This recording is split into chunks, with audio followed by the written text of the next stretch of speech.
Hi. As most of you might know, I have been a lot of levels, but of course, not every single level is as hard as the other ones. Neither are they as good as others, but that's fine. I have picked my 10 hardest of over the 450 demons I've been, and it's safe to say that no one has a top 10 quite like mine. Mine is pretty ridiculous. We will cover these from 10 to 1, and I'll rank them in a tier list based on quality, because that is funny. And of course, this list is ever changing, but as of the upload date, this is my top 10 ranking. Number 10, Temple of Destiny. I have thankfully found my destiny. I beat this as both my 200th and my hardest demon back in 2021. I fluked this from like 70, which is nuts. That's like all of the difficulty. This level is so infamously second half heavy that dying over 20 times to the last part is very, very normal. So fluking that entire part is ridiculous. That is unheard of. This was made for some kind of creator contest, which actually does explain why this level feels so goddamn weird to play. It's kind of janky and a bit buggy as well, to be honest. That being said, most of the decoration actually has aged pretty well, which is surprising considering this is by Drakecast, who also made Doomblade. Yeah, Doomblade, that level. It does become consistent to play after a while, but I can't really speak much about it because I did fluke it, which is still ridiculous. I'm putting this in B tier. Number 9, Inferno Plex. That feels like a deja vu. This level truly needs no introduction, especially by me. I've talked about this level extensively before, so I'll keep it short. This is infamously one of the worst levels, specifically insane demons in this entire game, but I still kinda enjoyed it. The deco is shit, and the gameplay is somehow even worse. But I don't know, man, I still liked it. The wave is a prime example of why a lot of people do still hate this level and why I think it's objectively horrible, but still, F tier, but with a lot of respect. Number 8, Deep Swim. This one is very interesting. It is a rainbow, trippy, very unbalanced corridor gameplay having level with a lot of very bright colors, as you can see. I mean, you're not looking away from the screen right now, right? Even if you were watching on the side, you would probably still notice how goddamn bright this level is. Besides looking at this level for more than 10 minutes, the other challenge is this specific wave part. I want to mention that this is a high-end insane demon and not like a main list, by the way. This wave is just stupidly hard. It would fit into a pointer crate list level, which is nuts. Besides that are multiple choke points everywhere, because of course, and a surprisingly inconsistent ending. I'm not advertising this level correctly, I guess, because I do still like it. The vibe makes up for the entire level. Like, it feels vapor wavy. It's very unique, though flawed, of course. The gameplay is also not built incorrectly or anything like that. I mean, you can skip about half of the orbs and paths in the level, but I think that's part of the design. I'm putting Deep Swim in A tier, pretty much exclusively because of the great vibe. Number 7, High.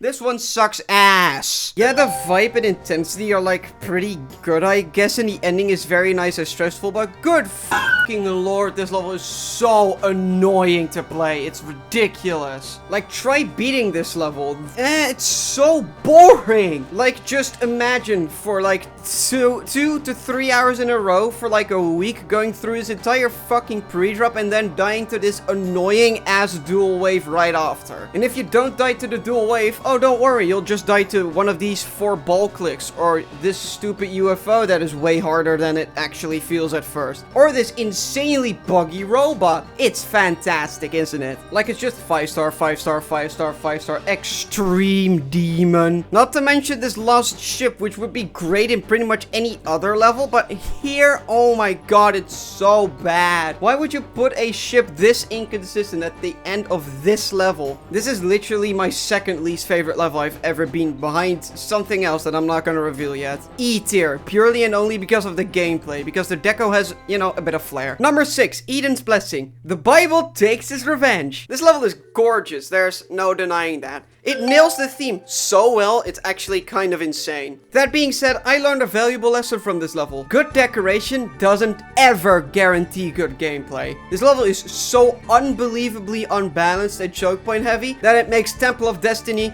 look like a perfectly balanced level in comparison. Starting off with this first robot jump, which is, yeah, I'm not explaining. Then this ball is super duper inconsistent, mostly because, you know, it suffers from speed core syndrome, aka it sucks ass pass. Then right after that, you have this part, which is easily the worst part of the entire first half of this level. This part is just so fucking inconsistent, it's unreal. Anyway, besides that, until 70, this level is just kinda not very fun to play, which is totally fine compared to the rest of the level. If you do manage to pass that though, you get to the hard part of the level. Yes, it's only at 70. Why? This first part is very hard, but it's kind of manageable. The part after have spikes with funny hitboxes, which sucks dick. On top of that, this UFO is inconsistent as balls. Anyway, after that, we have the silent club step ending, where every single click is insanely difficult and very inconsistent as well. Anyway, I ended up only dying over 100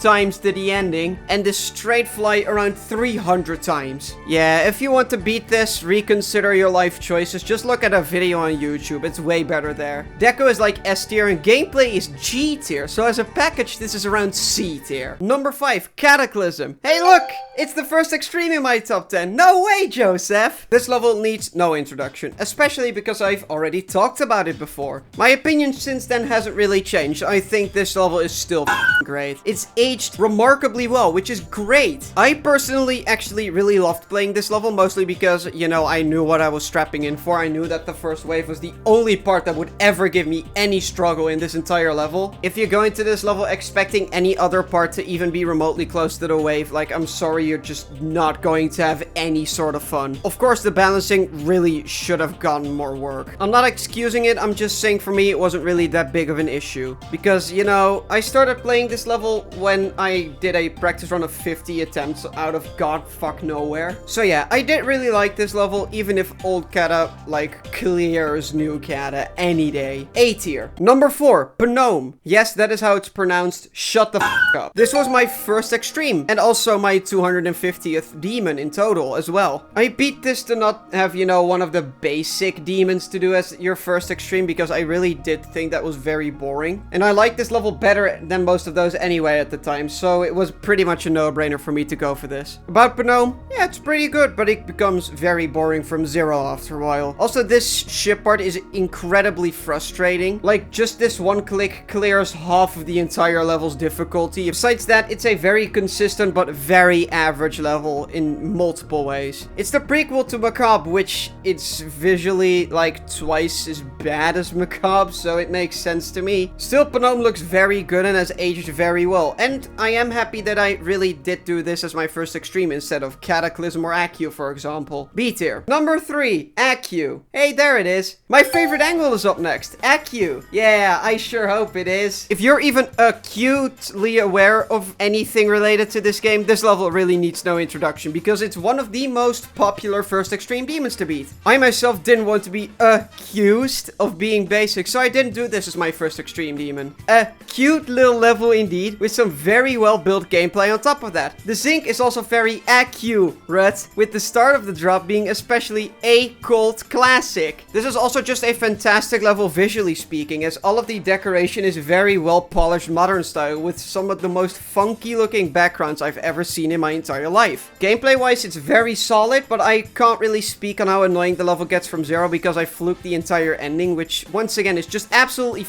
ridiculous. I only fluke levels that nobody will ever fluke. That is really the thing that you might be starting to get from this. I mean, for fuck's sakes, I even forgot to say that I fluked Cataclysm.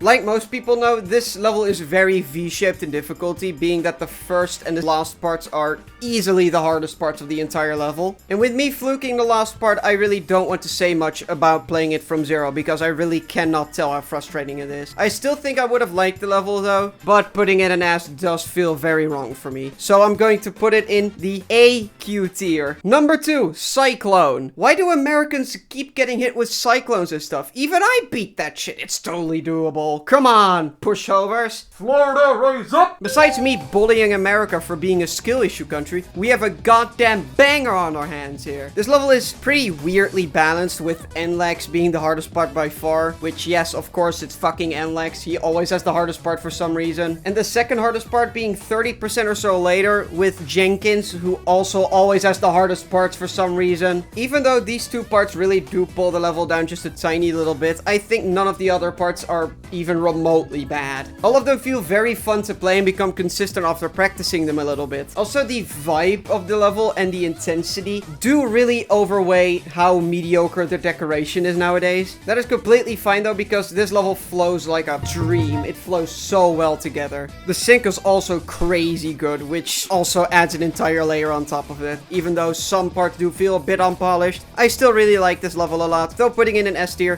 feels a bit wrong, so I'll put it at A tier instead. So what's number 1 then? It's Eco Hacker version 2. Of course it is. The only level in the game that has Eco Hacker and version 2 in one package. It is insane. Impossible Demon, Super Mega Extreme Demon, Unreal Gameplay Difficult. So on to maybe possibly thing. This is the absolute hardest demon I've ever beaten in Geometry Dash, and coincidentally it's also my favorite in every single way. The vibe, the animation, the decoration, the fact that it's memory, the colors, the gameplay, the humor. Oh my god, I Eco hacked version 2 all over my screen. The only issue one could have with this masterpiece of a level is this one wave transition, which admittedly is a bit inconsistent to get down, but besides that, the entire level is pretty much flawless. This is also maybe the most average experience luck-wise I've ever had with a level, which just adds on top of it to me. Besides, what level can a dog using hentai tentacle aliens and still be a banger? And no, don't you dare say Eco Hacker version 2. It also predicted the future with America killing a random Soviet moon. Communism is so 2020, am I right, gamers? This level just speaks for itself, man. S tier. That is my top 10 as of right now.